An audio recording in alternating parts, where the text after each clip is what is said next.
Burn ইনস্টিটিউটে লোকারণ্য, যেটা মনে হচ্ছিল এখানে অ্যাম্বুলেন্স যোগানোটাই বড় একটা ঝামেলা হয়ে যাচ্ছে। কারণ ওদেরকে যখন নিয়ে আসছে সবাই উৎকণ্ঠা, সে আমরা বুঝতে পারছি, কিন্তু এই ভিড়টা কম হলে আমাদের রোগীদের আনতে সুবিধা হতো। তো আজকে পর্যন্ত আমাদের যে তথ্য সেটা হলো 29 জন মারা গেছেন। এই ব্যাপারে আরো বিস্তারিত তথ্য আমার সহকর্মী খসরু দেবে। আসসালামু আলাইকুম।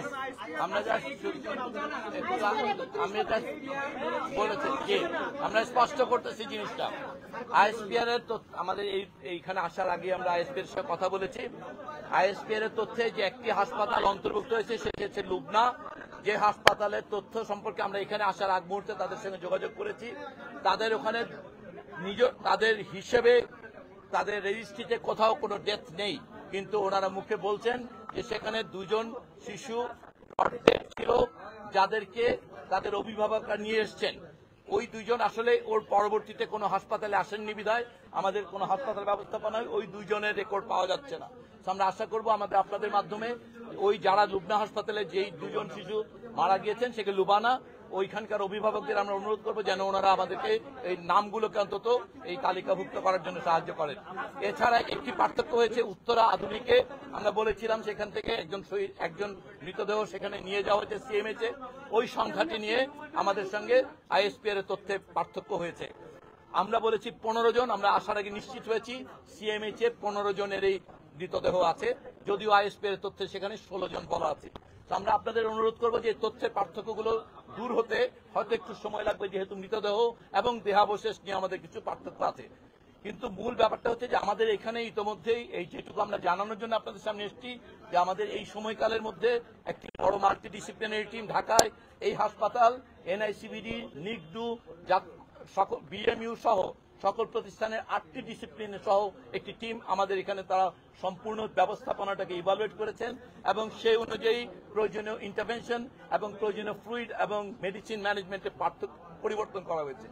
ইতিমধ্যে আমাদের সঙ্গে এই হাসপাতালের সঙ্গে যে যাদের এমওইউ আছে সিঙ্গাপুর জেনারেল হসপিটাল, তাদের সঙ্গে যোগাযোগ করা হয়েছে হাসপাতাল থেকে, তাদেরকে কেস রিপোর্ট পাঠানো হয়েছে। ওনাদের একজন সিনিয়র কনসালটেন্ট এবং 2 জন নার্স আজকে রাতে এসে পৌঁছাবেন। আমরা আশা করি যে ওনারা আগামীকালকে থেকেই এই টিমে ওনারা জয়েন করতে পারবেন। এর পাশাপাশি অন্যান্য হাসপাতালে ভর্তি রোগীদের ক্ষেত্রে আমরা বিশেষ কোনো আপডেট নেই, কিন্তু আপনাদের জন্য এই হাসপাতালে ভর্তি রোগীদের মধ্যে আমরা ইতিমধ্যে 2 জনকে আমরা কেবিনে শিফট করতে পেরেছি, যেটাকে আমরা একটা উন্নতি বলে মনে করি। এছাড়াও আমাদের ইনস্টিটিউটে থাকা এই মাল্টিডিসিপ্লিনারি ইভ্যালুয়েশনে অন্তত 10 জনকে ওনারা সংখ্যামুক্ত বলে বলেছেন।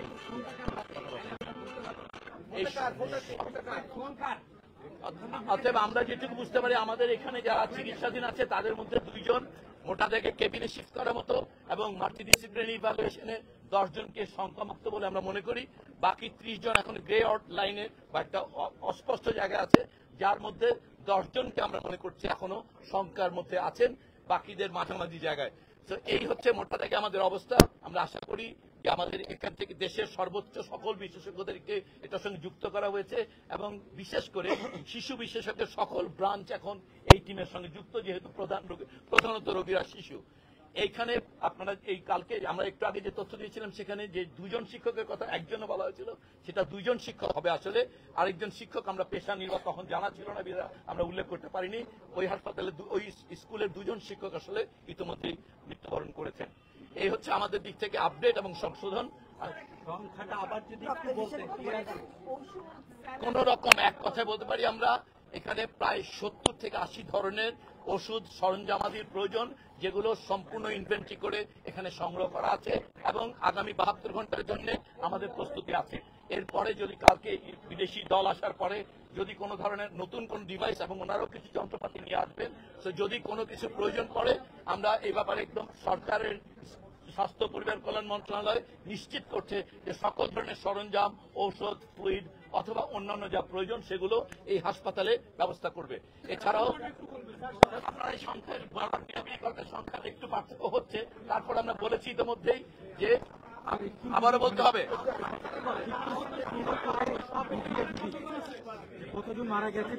আমরা এই কথাটা বলেছি। এই মুহূর্তে হাসপাতালে ভর্তি আছে 69 জন ভর্তি আছে সব হাসপাতাল মিলে। তার মধ্যে একটা চেঞ্জ হচ্ছে, সেই জন্য আমরা এই কথাগুলো বারবো যে ঢাকা মেডিকেল কলেজে 3 জন ছিলেন যারা এই হাসপাতালে এসেছেন। সিএমএইচ থেকে 3 জন পেশেন্টকে ওনারা পাঠানোর জন্য অনুমতি নিয়েছেন, অথবা ওইটাকে এখন দেখা যাবে সিএমএইচ এ ওখানে 28 কিছুক্ষণ পরে ওটা কয়েক ঘন্টা পরে চেঞ্জ হবে। অতএব এই সংখ্যাটা একেবারে স্ট্যাটিক না, আবার একজন পেশেন্ট বাসায় চলে গেছে আমরা বলবো যে 69 এখন আছে, এটা 1 ঘন্টা পরে বা 15 মিনিট পরও 68 হতে পারে বা 70। তো এটা আমরা বলছি যে এই সংখ্যাটায় খুব বেশি পিড়াপিড়ি করার কিছু নেই, কারণ রোগী আসছে বা যাচ্ছে অথবা স্ট্যাটাস চেঞ্জ হচ্ছে। এর আমরা মৃত্যুবরণ সম্পর্কে যে সংখ্যাটা বলেছি সেখানে যে দুটো সংখ্যায় পার্থক্য আছে, সিএমএইচ এ আমাদের 15, আইএসপি এর বিজ্ঞপ্তিতে 16 এবং উত্তর আধুনিকে 1। এই সংখ্যাটি বিভ্রান্তি দূর হতে আমাদের একটু সময় দেন আপনারা। আমরা এখানে আসার আগে চেষ্টা করেছি এই বিভ্রান্তি দূর করার, আমরা আশা করি কিছুক্ষণের মধ্যেই এটা দূর হয়ে যাবে। তো সংখ্যাটি এই মুহূর্তে আমরা যেটা বলেছি আমাদের দিক থেকে বললে আমরা বলবো এটা 29, এবং সেক্ষেত্রে 15 জন সিএমএইচ এ, 10 জন এইখানে, আমরা যেটা এর আগে যেভাবে বলেছি সেই সংখ্যাটাই থাকবে, এবং তার মধ্যে আনআইডেন্টিফাইড আমাদের মতে এখন পর্যন্ত 6। তো এই হচ্ছে আমাদের দিক থেকে মৃত্যু সংখ্যা এবং হাসপাতালে ভর্তি থাকা রোগীর সংখ্যা। আপনারা যে এই সংখ্যা বলছেন আরেকটা 165 জন আহত, একটু খেয়াল করা দরকার। এইখানে উত্তর আধুনিকে যে 60 জনের চিকিৎসা দেওয়া হয়েছে, অথবা লুবানাতে বলা হচ্ছে 13 জনের, এই সব রোগী এটা ডুপ্লিকেশন। আপনাদের বুঝতে হবে যে সেইখানে এই মুহূর্তে 2 জন 3 জন রোগীও নেই, অর্থাৎ বাকি এখানে যে রোগীটা দেখছেন এই সংখ্যাটা ওখানে দেখা গেছে, সেজন্য এই সংখ্যাটা বেশি। অথবা ওখানে যে 60 এবং 13 যে 73 জন রোগীর সংখ্যা দেখা যাচ্ছে, ওইটা মূলত ডুপ্লিকেশন প্রধানত, ওখানে হয়তো 5-7 জন রোগী হয়তো ওখানে আছে। অতএব এই সংখ্যার বিভ্রান্তিটা, এটা একটা ইমার্জেন্সি সিচুয়েশন ছিল, সেখানে রেকর্ড কিপিং এবং মুভমেন্টের কারণে সংখ্যাটা কিছু উঠানামা করছে। আশা করি আপনারা আমাদের দিক থেকে আন্তরিক চেষ্টা এবং বাচ্চাদের জন্য দোয়া, এই দুটোই আমরা বলবো। তাদের কি অবস্থা? এইমাত্র বলেছি আমরা ভাগ করে, কিন্তু যে 2 জনকে আমরা কেবিনে শিফট করিয়েছি, 10 জনকে মাল্টিডিসিপ্লিনারি ইভালুয়েশনে আউট অফ ডেঞ্জার বলা হয়েছে, বাকি 30 জন বিপদের মধ্যে আছেন, তবে তার মধ্যে 10 জনের অবস্থা আশঙ্কাজনক বলে আমাদের এই টিমের ইভালুয়েশনে বলা হয়েছে। এটাই স্পষ্ট। আপনার কাছে একটু জানার সেটা হচ্ছে, যারা এই ইনজুরিটা হয়েছে সব হাসপাতালগুলো আপনারা বলেছেন যে সরকার দায়ভার গ্রহণ করবে এবং চিকিৎসা নেবে। কোর্টে একটি ঘোষণা দিয়েছে যে যারা আহত হয়েছে তাদের টাকাটা তেমন বলেছে, এবং এরা যারা আহত হয়েছে এখন যারা ভর্তি আছে বিভিন্ন হাসপাতালে, তাদের বিদেশে নেওয়ার যদি প্রয়োজন হয় সেটা কি ব্যবস্থা করবেন? সেটা আমার সহকর্মী আপনাদেরকে বলেছেন, ইয়ে থেকে সিঙ্গাপুর থেকে ডাক্তার নার্স ওনারা আসবেন, ওনারা এসে ওনারা পরীক্ষা করে ওনারা যদি মনে করেন কাউকে পাঠাতে হবে তাহলে সেক্ষেত্রে আমরা সেই দায়িত্বটা নেব, আর যদি পাঠাতে না হয় তাহলে আমরা পাঠাবো না। মানে মূল ব্যাপারটা আমি স্পষ্ট করি যে এই সিঙ্গাপুরের সিনিয়র কনসালটেন্ট এবং নার্সিস টিম এসে ইভালুয়েট করবে আমাদের এই ইভালুয়েশনের উপরে। এইখানে যে সুযোগ সুবিধা আছে সেগুলো দিয়ে চিকিৎসা করা হলে, সম্ভব হলে ওনারা ওখান থেকে আরো যদি প্রয়োজনে জনবল পড়ে তাদের আনবে। যদি এমন কোনো বিশেষ সুবিধা প্রয়োজন হয় যেটি আমাদের এই হাসপাতালে নেই, সেটার জন্য ওনারা পেশেন্ট শিফট করানোর সুপারিশ করলে সেটা করা হবে। ওনারা আজকে রাত্র 12টা থেকে 1টার দিকে আমরা আশা করছি ওনারা এসে পৌঁছাবেন।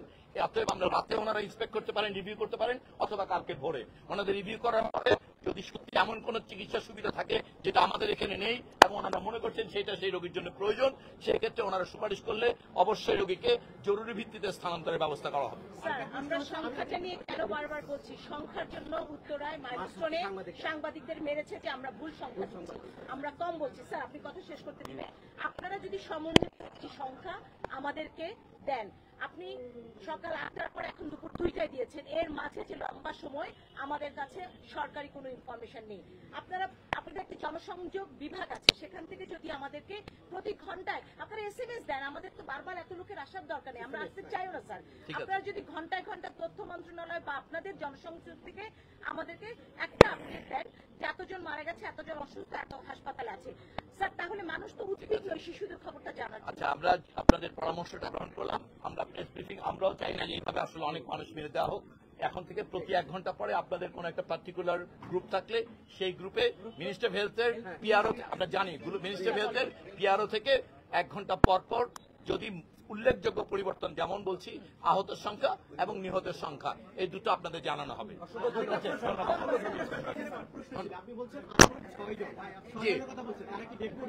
জি, একটা ব্যাপার বলেছে, এটা তো মৃতদেহ এবং এগুলো দেহাবশেষ বলছি আমরা, কিন্তু যেহেতু সম্পূর্ণ স্ট্রাকচার সেজন্য দেহাবশেষ। একটি ক্ষেত্রে এটা দেহাবশেষটাকে নিয়েও বিভ্রান্তি আছে, এতখানি এটা পুড়ে গেছে, এটা কয়লা। স্বজনদের আইডেন্টিফাই করা হয়েছে কিনা কিংবা একটু দাবি করে আমরা বলেছি বাবা, এই কথাটা আমরা বলেছি যে তাদের স্যাম্পল রাখা হচ্ছে, ডিএনএ স্যাম্পল, তাদের এই পর্যন্ত নিখোঁজ যারা এসে দাবি করবে ডিএনএ ম্যাচ করে তাদের চিহ্নিত করা হবে। এটা একটা ক্লাসিক্যাল পদ্ধতি আছে আসলে এগুলো শনাক্ত করার, সেটা মানা হচ্ছে। এখন পর্যন্ত নিখোঁজদের দাবি আসেননি, যতদূর আমরা জেনেছি 4 জন নিখোঁজের সংবাদ আমরা জেনেছি এসছে, 6 জন এখনো বাকি 2 জনের বিষয়ে আসেনি এবং 4 জনের ম্যাচ করা হয়নি। অর্থাৎ এটা ডিএনএ ম্যাচিং প্রসিডিউরটা লম্বা সময় লাগে, সেই সময়টুকু নেওয়া হবে। কিন্তু আমরা বারবার আপনাদের মাধ্যমে বলছি দেশের মানুষ যাদের নাকি নিখোঁজ ওখানে ওই স্কুলে ছাত্রছাত্রী ছিলেন তারা, অথবা এমনকি আমরা দেখেছি অভিভাবকরাও, যে কেউ নিখোঁজ যারা আছেন তারা যদি যোগাযোগ করেন আমরা অবশ্যই এই ডিএনএ স্যাম্পলের সঙ্গে সেগুলোকে ম্যাচ করিয়ে শনাক্ত করব। এটা প্রধানত নির্ভর করবে যারা নিখোঁজ তারা এসে এই তাদের তথ্য জমা দেওয়ার উপর। এছাড়া আসলে এই 6 জনকে শনাক্ত করার আর কোনো পদ্ধতি আমাদের জানা নেই। ধন্যবাদ।